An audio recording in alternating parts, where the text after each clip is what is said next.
और ये मैं आपकी जानकारी में लाना चाहता हूँ कि प्रदेश के कोने कोने में हर रोज हम जाते हैं, मैं जाता हूँ और प्रदेश के कोने कोने से एक ही गूंज आ रही है कि 6 महीने के बाद चुनाव में भाजपा जजपा की एक खट्टर सरकार जा रही है और हुड्डा साहब के नेतृत्व में और चौधरी उदयभान जी की अध्यक्षता में कांग्रेस पार्टी की सरकार हरियाणा में आ रही है। ये जो जोड़ी है जो आपके सामने बैठी है, ये जोड़ी और जो हुड्डा साहब के उदयभान जी की, आज पूरा प्रदेश हरियाणा प्रदेश इनकी तरफ देख रहा है और हमें विश्वास है कि यहाँ का तो आशीर्वाद मिलेगा ही, लेकिन आपका साथ प्रदेश के कोने कोने में भी यहाँ से आपका आशीर्वाद प्राप्त होगा। बल्कि मैं तो ये मांग करूंगा, मैं तो आपसे भी मांग करूंगा, जो मांग मैंने रोहतक में भी करी हुड्डा साहब के लिए कि भाई यहाँ से आप इनको थोड़ा सा, इनका समय थोड़ा कम लेना, इनकी जरूरत, चौधरी उदयभान जी की जरूरत हरियाणा के कोने कोने में हर जगह आज इनकी मांग है, हर जगह हमें सरकार बनाने के लिए इस जोड़ी की हमें जरूरत है। ये करिश्माई जोड़ी है और यहाँ जैसे रोहतक में मैंने मांग करी, आज मैं होडल में भी मांग करता हूँ, आप और आपसे भी मांग करता हूँ और मैं जो है हमारे वरिष्ठ दोनों नेताओं से भी ये मांग करता हूँ कि आप लोग समय अपने क्षेत्र में की बजाय बाहर देना और क्षेत्र के लोगों से मैं आग्रह करता हूं कि इनको इस बात की इजाजत देना। मेरा प्रस्ताव अगर ठीक लगे तो ये मांग कर लूं दोनों से, अब दोनों से मांग कर ली, हम आग्रह करेंगे कि हमारी मांग जब ये बोले दोनों हमारे वरिष्ठ, तो उस समय हमारे जो है इस मांग को जरूर गौर करें। तो ये आज की जनसभा ये प्रतीक है कि होडल ने भी परिवर्तन का मन बना लिया। मैं बधाई देता हूं, आपने हमारा हौसला बढ़ाया, आपने हमें आशीर्वाद दिया है, मैं आपका धन्यवाद करता हूं। ये चुनाव का बिगुल बच चुका है, 6 महीने बाद हरियाणा में चुनाव होगा। जब सरकार के 10 साल हो जाए तो 10 साल की सरकार के बाद जनता का तोल के विचार करके फैसला करने का समय आता है। किसी भी सरकार के 2 काम होते हैं, विकास कार्य करना, काम करने और जनता का मान सम्मान करना। मैं पूछना चाहता हूं आपसे, इन 10 वर्ष में हरियाणा सरकार ने, खट्टर सरकार ने होडल में, पलवल में विकास का कोई बड़ा काम किया है? बीजेपी को करो जमुना पार, नारा दिया था कि नहीं दिया था? एक कहता था 75 पार, दूसरा कहता था बीजेपी करो जमुना पार। इलेक्शन का नतीजा आते ही दोनों बन गए पक्के यार, पक्के यार बन गए। लोग विश्वासघात करके, जनता के साथ विश्वासघात करके दुष्यंत चौटाला ने समझौता कर लिया और कह दिया कि हम समर्थन दे रहे हैं इन को रोजगार देने के लिए नहीं। जितनी नौकरी निकली, या तो भर्ती घोटाले की भेद चढ़ गई 30 बार, हरियाणा पेपर लीक हुए, फिर भी एक आधी कोई लिस्ट आई तो हरियाणा से ज्यादा हरियाणा के बाहर के नौजवानों को उसमें अवसर मिला। मैं पूछना चाहता हूं, किसी और प्रदेश की कोई लिस्ट आती है उसमें हरियाणा के नौजवानों को तो उनमें हाथ तो नंबर लगता नहीं। हरियाणा की लिस्ट आई, एसडीओ की लिस्ट आई, 80 में से 78 बाहर के बच्चे, एसडीओ इलेक्ट्रिकल में 99 में 77 बाहर के बच्चे। इस वर्ष असिस्टेंट प्रोफेसर टेक्निकल एजुकेशन में 156 में से 103 बाहर के, एचसीएस लगे तो उसमें भी 36 बाहर के। अगर बाहर के नौजवानों को लगाना चाहते हो खट्टर साहब, तो बाहर ही जाके वोट लेना, बाहर आपको वोट मिल जाएगी। ठीक कह रहा हूं कि नहीं कह रहा? ये स्थिति बन गई। बेरोजगारी में आज किसान अत्याचार का उदाहरण बन गया हरियाणा, जहां किसान सम्मान की बात होती थी। देश में किसान आंदोलन हुआ, 13 महीने तक देश का किसान सड़कों पे बैठा रहा, 750 किसानों की चिताएं जली, 750 किसानों के शव धरनों से वापस आए। लेकिन भाजपा के किसी मंत्री ने, संतरी ने, पदाधिकारी ने सहानुभूति का एक शब्द कहने की तो दूर की बात है, हर रोज किसान के जख्मों पे नमक छिड़कने का काम किया, उनका तिरस्कार और अपमान करने का काम किया। वो ऐसा समय था, मैं अपने जीवन में ना भूल पाऊंगा। प्रदेश में हरियाणा प्रदेश के 15 सांसद हैं, 15 में से 14 सांसद भाजपा के हैं। लोकसभा और राज्यसभा मिलाकर मैं एकमात्र विपक्ष सांसद के रूप में हरियाणा प्रदेश से जब जाता था देश की पंचायत, सबसे बड़ी पंचायत संसद में, और कहता था किसानों की बात सुनो, तो कहते थे नहीं सुनेंगे, एक स्वर में पूरी देश की भाजपा। मैं कहता था इनकी बात नहीं सुनेंगे, कम से कम इनसे सहानुभूति प्रकट करो, संवेदना प्रकट करो। संदीप सिंह हरियाणा में भी जिसने हमारी महिला कोच के साथ में बदतमीजी की, वो खट्टर जी के बगल में बैठता है। इस बात को क्या सोचने की जरूरत नहीं है? इस बात को नहीं देखेंगे कि ये सरकार किस तरह से अहंकार में आकर के हमारे साथ किस किस तरह का ये व्यवहार करने में लगी हुई है? आगे देखने की जरूरत है। हमारे हरियाणा प्रदेश में अगर आप तुलना करोगे, हमने हर एक उस पर तुलना का भी हमने सीट पर हमने भेजा कि क्या आदरणीय हमारे हुड्डा साहब जब मुख्यमंत्री थे उनके काम देखो और इस खटारा सरकार के काम देखो, आपके सामने आ जाएगा। ये मेट्रो आई थी बल्लभगढ़ तक तो लाने वाले चौधरी भूपेंद्र सिंह हुड्डा थे। मेट्रो गई गुड़गांव तक तो उसके चौधरी भूपेंद्र सिंह हुड्डा थे। मेट्रो गई बहादुरगढ़ तक तो चौधरी भूपेंद्र सिंह हुड्डा की वजह से गई। वो हुड्डा साहब थे जिन्होंने 43,000 करोड़ रुपए खर्च करके इस प्रदेश में 4 बड़े बिजली के कारखाने लगाए। अगर वो 4 बिजली के कारखाने नहीं लगते तो प्रदेश में बिजली की क्या स्थिति होती, ये आप समझ सकते हैं। हुड्डा साहब 12 यूनिवर्सिटी, अंतरराष्ट्रीय स्तर की यूनिवर्सिटी लेकर के आए, 6 मेडिकल कॉलेज लेकर के आए, एम्स का कैंसर का इंस्टीट्यूट इस हरियाणा प्रदेश में लेकर के आए। हुड्डा साहब ने 2300 करोड़ के कोऑपरेटिव के कर्जे माफ करने का काम किया। गरीबों के 485 करोड़ हरिजन कल्याण निगम और बैकवर्ड क्लास निगम के कर्जे माफ करने का काम किया। गरीब विरोधी सरकार है ये, मजदूर विरोधी सरकार है। इसके जो आप अगर इसको पैमाने में देखोगे तो ये कहीं भी स्टैंड नहीं करते।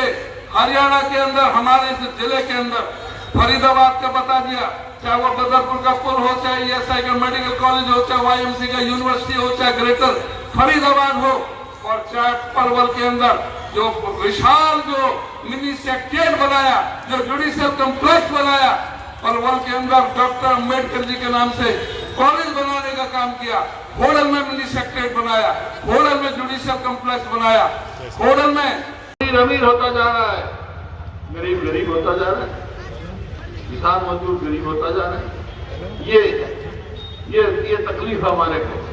आज मेरे को याद है, मैं एक दिन यहाँ आया था, पलवल में चौधरी करण सिंह दलाल जी ने जलसा कराया और उन्हें कहा कि ये हमारा इलाका जो है, पलवल का इलाका, यहाँ ध्यान कम होता है, इस बात से इसको अलग जिला बनाया जाए। उसी जलसे में मैं कह गया था पलवल जिला बनाएंगे हम, याद होगा करण सिंह दलाल यहाँ बैठे, इस बात से बनाया था तेजी से आगे प्रगति के लिए इलाका आगे जाए और बढ़े। लेकिन इस 9 साल में सुरक्षित, अगर मेरे आंकड़े नहीं है, ये केंद्र सरकार के आंकड़े हैं, हरियाणा प्रदेश असुरक्षित प्रदेश है, महिलाओं के लिए सेफ नहीं है और महंगाई में नंबर 1 है, मैं बता चुका। तो ना तो रोजगार है, ना किसान की आमदनी है। हाँ, एक काम जरूर करते हैं, ये रेट तो नहीं बढ़ाते, रेट नहीं बढ़ाते फसल का, लेकिन वेट घटा देते हैं। जो कट्टा 50 किलो का था आज 40 का कर दिया, पहले 45 किया, 5 किलो और घटा दिया, रेट नहीं घटा, वेट घटा देते हैं। ये आपके सामने सरकार आने पर अपने बुजुर्गों की पेंशन 6,000 रुपया महीना करेंगे, 6,000 रुपये को 6,000 रुपया, और बिजली का खर्चा बढ़ गया, जो हर चीज के रेट उठा रहे हैं, 300 यूनिट बिजली फ्री करेंगे महीने की। और इसी प्रकार से ये हमारी बहनें हैं, आजकल कोई लकड़ी के खाना नहीं बनाता, गैस के चूल्हे में बनाता है। जब हमारी सरकार थी, गैस की सिलेंडर की कीमत 400 थी, अब हो गई 1100। अगर हमारी कांग्रेस की सरकार आएगी तो गैस के सिलेंडर की कीमत 500 से ज्यादा नहीं होगी। नौकरियां खाली हैं, पक्की नौकरियां, कौशल रोजगार निगम बना दिया है इन्होंने, कच्ची नौकरियां देने के लिए। कच्ची नौकरी देते हैं वो, ठेके की नौकरी देते हैं। अरे हमने तो ठेके बंद किए थे, ये सरकार को ठेकेदार बन गई, ना उसकी पेंशन, ना पक्की नौकरी और ना उसकी आगे कोई गारंटी, ना मेरिट, सब धांधलेबाजी कर रहे हैं। एक्टिएशन दफ्तर में करोड़ों रुपए पकड़े गए। कोऑर्डिनेट सर्विसेज कमीशन में क्या घपला हुआ, इस बात की चर्चा करने की जरूरत नहीं ना। तो और इस प्रकार अग्निपथ लेके आगे, अग्निपथ में क्या है, अग्निवीर 4 साल 18 साल उनका लड़का भर्ती होगा फौज में, 22 साल का वापस आ जाएगा और 21 साल से कम शादी नहीं कर सकता। जब वो 21 का होगा तो कौन उसकी सगाई लेके जाएगा भाई?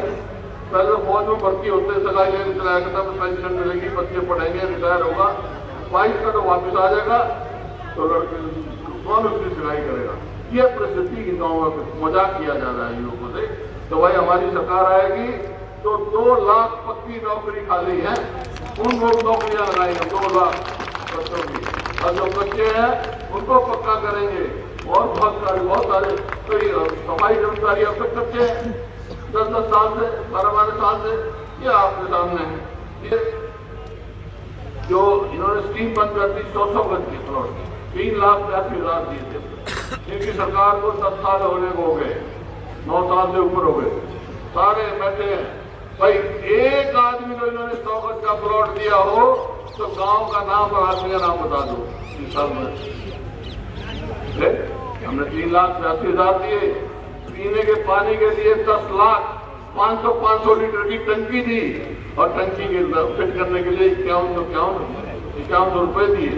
इनने कुछ दिया भाई? कोई टंकी दी कोई? उसके बावजूद इतनी भीड़ जो आपने करी है वो उसके लिए बहुत बहुत आभारी है। आयोजकों का भी, उदयभान जी का, द्वेष जी का। और यहाँ प्रदेश है 2014 में प्रति व्यक्ति आय में, प्रति व्यक्ति निवेश में, सुधीर पांडे, नौकरियां देने में, कानून व्यवस्था में, कॉल आ रही है, और खेल और खिलाड़ियों में पूरे देश में नंबर 1 था। आज 9 साल की 9.5 साल के बाद क्या है? इस चीज में नंबर 1 है हमारा हरियाणा। आज पूरे देश में हरियाणा बेरोजगारी में नंबर 1 है, महंगाई में है, और कानून व्यवस्था की तो चीज ही नहीं, अपराध में कहां से कहां पहुंच गया। कोई दिन नहीं जाता जिस दिन वारदात ना हो, कत्ल ना हो, लूट ना हो, धमकी ना मिले। ये कानून व्यवस्था। और खेल और खिलाड़ियों में आपने देखा इस प्रकार से हमारी बहन बेटियों को घसीटा गया देते हैं। ये जो दलित को, बैकवर्ड क्लास को और गरीब आदमी को, बच्चों को स्कॉलरशिप पहली देश जमात से देना शुरू किया हमने, वो भी खटाई में डाल दिया। कोई भी एक काम ऐसा नहीं बता सकते जिसकी मैं गाँव में 9 साल में किया। वायदे करते थे का किसान की आमदनी हम दुगनी करेंगे 2022 तक, आज 2024 आ गया। किसान की आमदनी तो दुगनी नहीं हुई, लेकिन लागत दुगनी से ज्यादा होगी। खाद का भाव बढ़ गया, कीटनाशक दवाई का बढ़ गया, डीजल का भाव बढ़ गया, लागत हर साथ बीज का, खाद का, सबका भाव बढ़ गया। लागत तो कई गुना होगी, आमदनी नहीं हुई, एमएसपी भी नहीं मिलती। 2014 से पहले आपको याद होगा होटल में ही पड़ोस के प्रदेश उत्तर प्रदेश का आगे अनाज बिकता था, एमएसपी मिलती थी हरियाणा में। मेरा फसल मेरा ब्यौरा।